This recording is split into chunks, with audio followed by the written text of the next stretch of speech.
ते मुलाला तुम्हाला क्रिकेटर बनवायचंय, त्यासाठी तुम्ही पैसे खर्च करणार आहात आणि त्या मुलासाठी लपून आई वडील आणि पत्नीच्या तुम्ही काही गोष्टी केल्यात, त्या काय?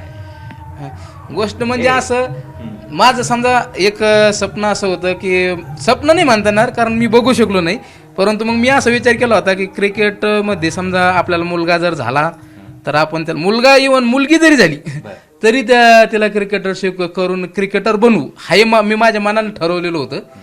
आणि मग ज्यावेळेस मुले झाली ती थोडीसे 5-6 वर्षाची 8 वर्षाची झाली तर त्यांना क्रिकेट शिकवण्याची गरज पडली नाही, त्यांना शौक लावण्याची गरज पडली नाही, कारण ते माझ्यापेक्षाही जास्त क्रिकेटचे शौकीन निघाले. आणि खेळण्यातही जिथपर्यंत ती खेळत होती समजा जे 8-10 वर्षाची होती गावात तोपर्यंत, तर माझ्यापेक्षा उजवे खेळत होते असं मला वाटत होतं आणि प्रतिभा मला वाटत होती त्यांच्यात आहे, तर इंटरनॅशनल स्तरापर्यंत ते जाऊ शकतात असं मला वाटत होतं. आणि मग आमचं वडिलांचं आमच्या तिघा म्हणजे 2 मुलं आणि माझं असं ठरलं की आपण क्रिकेटमध्ये पुढे जाण्याचा प्रयत्न करू, जोडीला शिक्षणही घेत राहू आणि दोन्ही समजा नाही क्रिकेटमध्ये काय झालं तर शिक्षणाच्या माध्यमातून आपलं पोट भरण्याचं साधन बघू पुढं, असं आमचं ठरलेलं होतं. आणि त्याचमुळे ह्या वर्षी त्याची 10वी झाल्याच्या नंतर मोठ्या मुलाची मी संभाजीनगरला अकॅडमी लावली.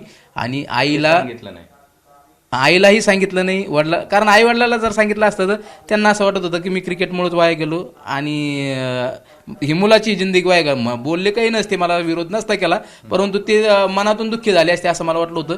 आणि त्यामुळे क्रिकेटमध्ये किंवा मग केबीसीमध्ये ह्या दोन्हीमध्ये काहीतरी करू, जेव्हा समजा प्रसारमाध्यमे मीडिया यांच्याकडून घरच्याला माहीत होईल तेव्हा मला आनंद वाटेल. आणि माझं ते स्वप्न पूर्ण झालं. क्रिकेटच्या माध्यमातून नाही झालं परंतु केबीसीच्या माध्यमातून झालं.